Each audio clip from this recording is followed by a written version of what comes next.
incredible finish here to the Spanish Grand Prix in Barcelona. Mika Häkkinen looked to have the race in the bag, and then along came Schumacher on the very last lap to win again in Spain. Okay, confirmation of the result for you first of all. Michael Schumacher, 10 out of 10. Juan Pablo Montoya, the Colombian, up there on the podium for the first time in the Williams. Villeneuve, an excellent result for the British-American racing team. 4 points for third place there. Trulli, did a spot of powerboat racing with him before the race, didn't we? In fourth place, David Coulthard, a really brave drive from Coulthard, starting right at the back of the grid, but still getting a couple of championship points. And Sauber continuing to do pretty well this season. Nick Heidfeld making his point. And this is how it looks now. There's a gap. It was level pegging at the top. It is now 8 points, the gap between David Coulthard and the reigning world champion Michael Schumacher. Rubens Barrichello staying third. Ralf Schumacher, a non-scorer today, in fourth. Heidfeld improving a little bit with 8 points, and Jarno Trulli 7 for Jordan now. And with 5 rounds gone, it's the half century up for Ferrari. 50 points, well clear of McLaren. Williams edging out Jordan for that third place. Sauber are fifth, and BAR Honda sixth. You've rushed up to see us, Martin. Take a deep breath and just sort of give us your thoughts about the finish. I can remember Damon Hill, something happened to him similar, didn't it, in the Hungaroring, where he blew up and Villeneuve went past him. But this, to me, the most dramatic finish we've seen. I know, it can always happen, though, and until you've crossed the line, of course, you haven't scored any points whatsoever, and we've all had it in our careers. And thinking about why Mika may not have been so upset is that, you know, from time to time it does happen. Every lap counts at the Grand Prix. Quite clearly, some kind of, I would suspect, hydraulic problem at the back end of the car there, and he just couldn't coax it back to the pits.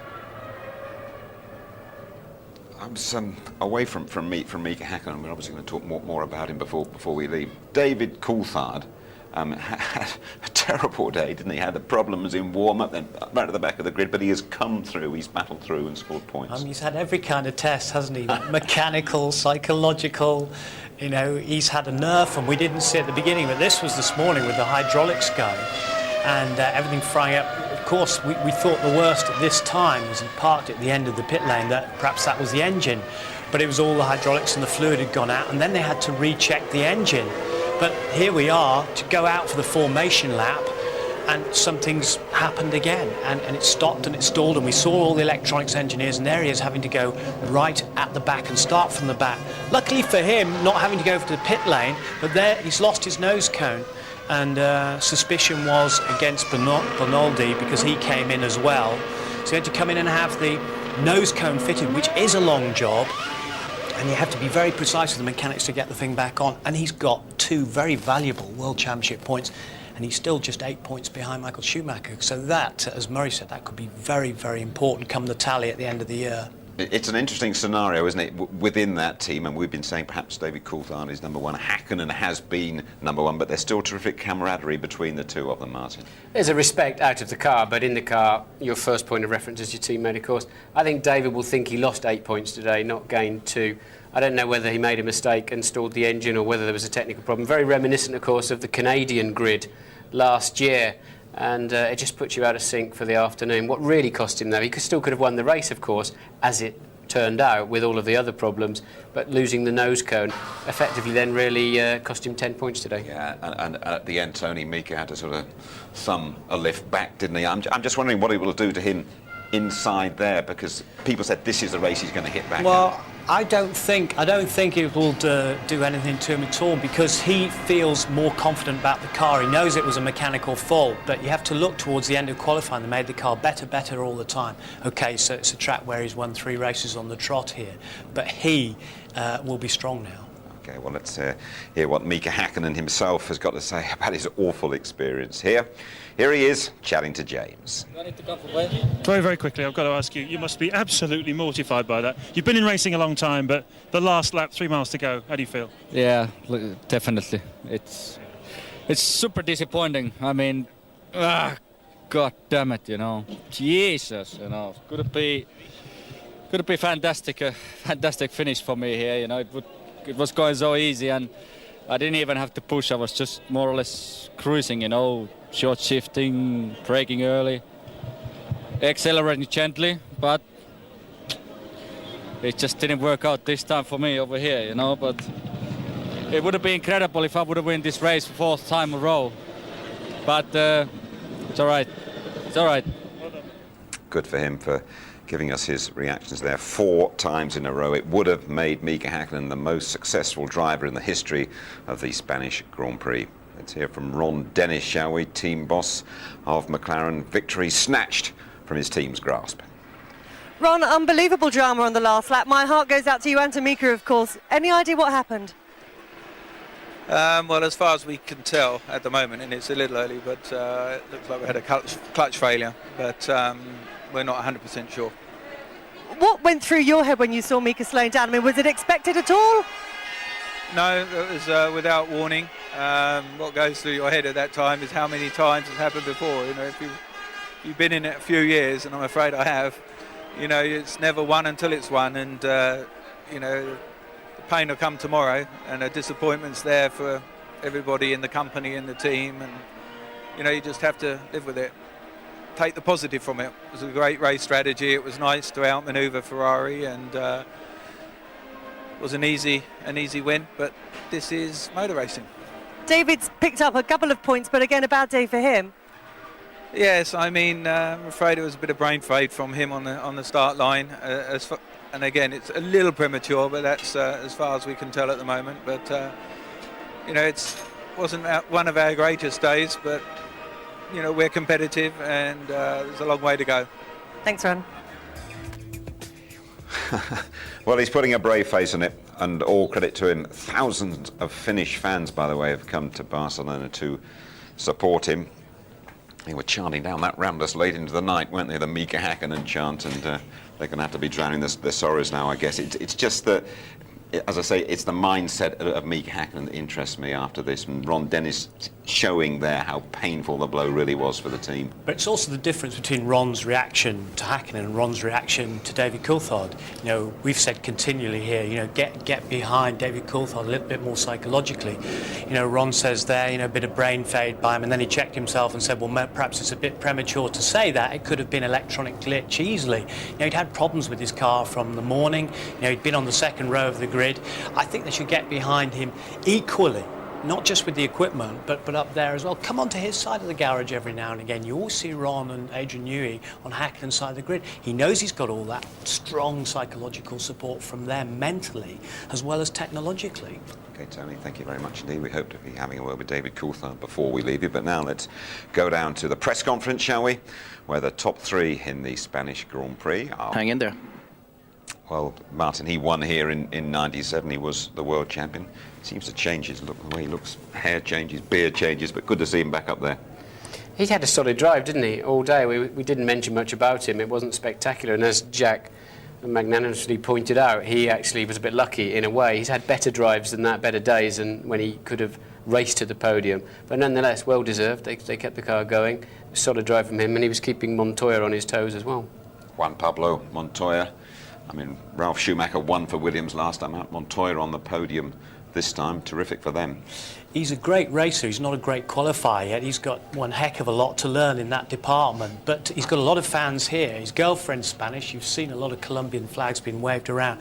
And just at the bottom of the podium there was his father looking up and sort of giving him the big applause. I mean, so it's a big moment for him. He's concealing a lot there. But to go from 0 to suddenly get 6 points is amazing, because he was actually a bit fed up after Imola, because before qualifying he'd only done 4 laps in the dry. And then suddenly, you know, he was chucked into the race. So, great racer. Not using traction control? Well, you know, what happened? Well, he said that he used launch control on the start. You know, there's all sorts of different systems and there's different ways of achieving it. But what BMW were very worried about was blowing up engines as they did on Friday. And that unit was immediately sent back to Munich to be checked out. They were so worried about detonating them today because of traction control. So it takes everything to the limit. OK, Tony, thank you very much indeed. We're still hoping that David Coulthard will talk to us before we leave you. There is that competition to come as well. We will be right back.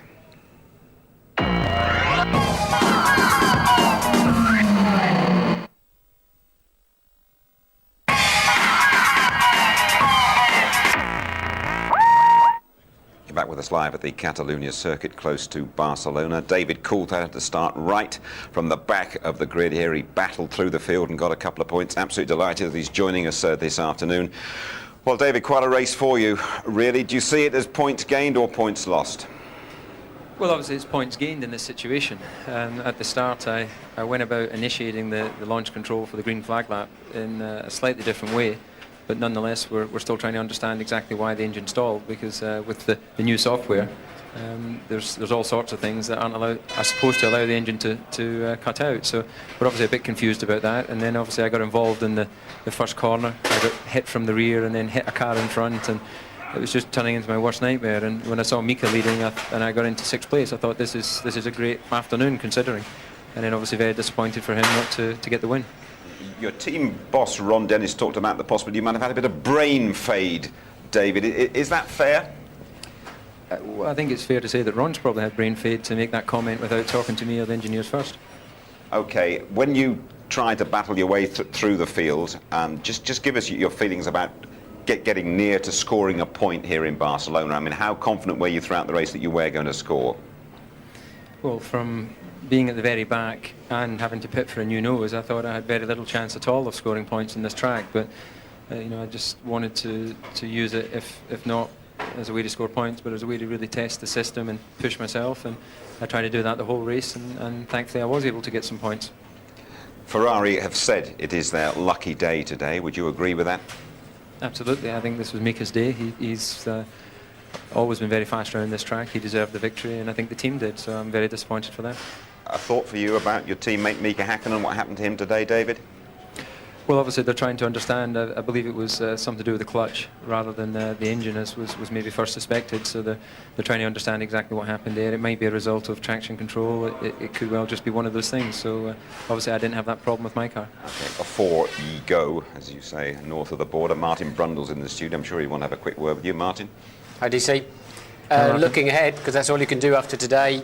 Clearly you've got Austria coming up and then Monte Carlo, some circuits you're very strong on. Manicourt, you dropped 8 points behind Michael Schumacher now. Do you think it's a turning point of the season, or do you think it's just a blip?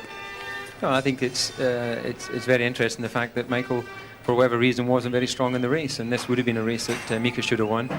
Once we try and understand exactly what happened with our system, then clearly it could have been a race where it was another McLaren 1-2. So I really don't think that just because they've locked into this victory, it changes the season.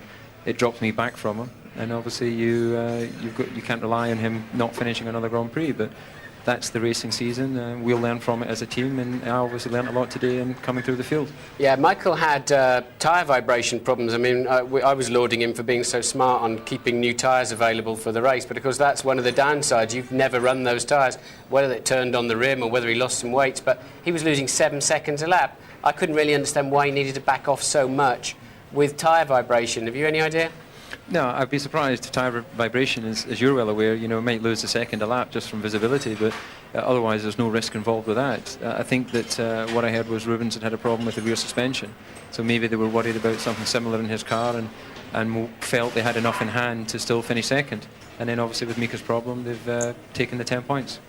You might not be able to see it down there, David. We've got a great bit of action from you, overtaking Nick Heidfeld right at the end and securing your points. Just give us your feelings about that manoeuvre. Well, I was trying to set him up to make him slow through turn 12 and 13 so I could get the run on him. And thankfully, Benetton was in a situation that I saw Nick panic a little bit, try to carry too much speed into turn 13, and that gave me the opportunity. What he should have done was held me up out of turn 11 and got the run on the Benetton down the straight, but thankfully he didn't, and I got the opportunity to overtake. Tough day for you, David. We appreciate you joining us and really giving us a terrific insight into your performance at the Spanish Grand Prix. Thanks very much indeed. Thank you. Okay, Tony, let's have a look at a couple of the other incidents in the race, shall we? Heinz-Harald Frentzen giving De La Rosa the old Spanish Archer elbow. I wondered if you were going to get that one. Heinz-Harald Frentzen there, I mean, they both had different views, and we heard about them during the program earlier on. I don't think that De La Rosa had much of a chance of getting out of the way. But look at it here, he hasn't seen him, or perhaps he hasn't looked properly in his mirrors, but it is Frentzen's corner, it's Frentzen's place, he's well ahead of there, so if you say it's anyone's to blame, I'm afraid it's Pedro, and it's a shame for him on his return to Grand Prix racing after 34 starts. They were all quite relaxed, both quite relaxed. There was no one really pointing at the other one. No, I think they said a racing incident, but I still maintain, I mean, Heinz Harald just lost control of his car a bit, but it was a legitimate move, and Pedro should have given him more space, but as he clearly pointed out on ITV, he just didn't know he was there, basically. What did you make of Ralf Schumacher going off? Was this the old Ralf resurfacing? No, not at all, but I think, as David just elegantly pointed out, you can't really point a finger at the drivers until you've got the data and find out. That looked to me like a driving error. It's a tricky part of the racetrack. We saw several cars getting out of shape going into that corner, and I would hazard a guess it was a driving error, but no doubt they'll be having a good look at the data. I would say, actually, Martin, that's probably him thinking about being a father for the first time, which he found out a few days ago. Something's gone up there, hasn't it? Absolutely, and getting engaged as well. Rubens Barrichello was running for quite a while in the first three. And, I mean, did the Ferrari mechanics not spot what was wrong with him? Was that the problem? Well, as Martin pointed out, I found that very, very strange myself, because, you know, you could see the car, the front end of the car pointing up to the heavens, and there as it runs wide. Now, damage to the suspension may have occurred in there. There it is. There's the left front poking up into the air. But he's talking on the radio all the time, and they should have been watching the screens in the garage. They changed the wheel, they sent him out. Clearly wasn't going to go any further, and he came back in and retired. But I think there's something in this, as Martin was saying, more than just the vibration. I think they were worried about suspension. It could have been from heat. You know, it could have been from traction control. So much more vibration from traction control systems as well. Okay, just sum it all up for us finally, Martin, you. Well, thrilling race can sometimes be a bit tedious here, can't it? But it was a cat and mouse in the beginning. Both drivers, really. I mean, Häkkinen put a stint in, and we just at a crucial moment, it was Michael who started to fade away. We didn't spot it at first, and I'm still confused about his vibration problems, losing. Why didn't he call in for a new set of tyres? He had best part of a minute in hand over Montoya behind him, so a bit surprised at that one. They ran a lot of heat. It was a suspension problem that gave him the problem in Imola as well for Michael Schumacher, so a bit of a problem there showing up for Ferrari. Thanks, Martin. Now our competition, we're combining top-class European football with a visit to the Monaco Grand Prix. It's a once-in-a-lifetime chance to attend two of the world's greatest sporting events. The UEFA Champions League final, then the Monaco Grand Prix. It all starts on the 23rd of May with the climax of the European season at Milan's San Siro Stadium. Then on to Monte Carlo for the weekend with full hospitality for qualifying and the race. And two lucky winners will get a pair of tickets to both. What a week it's going to be. All you have to do is answer this simple question. Who was the last Englishman to win the Monaco Grand Prix? Was it A, Johnny Herbert, B, Nigel Mansell, or C, Graham Hill? A, Herbert, B, Mansell, C, Graham Hill. The number to call, 09065 811 811. 09065 811 811. These great prizes, by the way, courtesy of Foster's, sponsors of our ITV F1 website, and the very best of luck to you all. It's here in Spain in our highlight show tonight, just after midnight. It's repeated as always, ITV2, 7 o'clock tomorrow night. Next stop for us is Austria on FA Cup final day.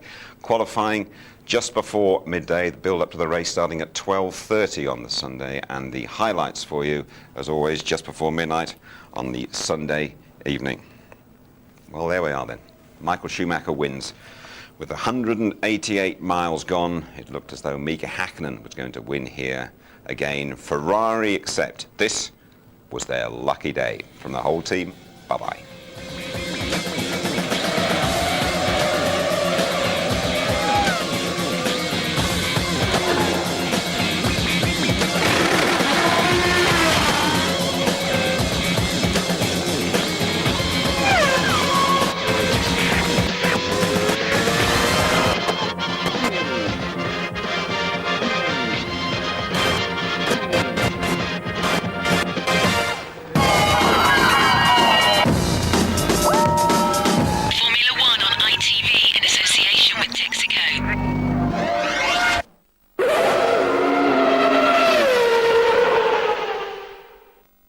If you'd like to know more about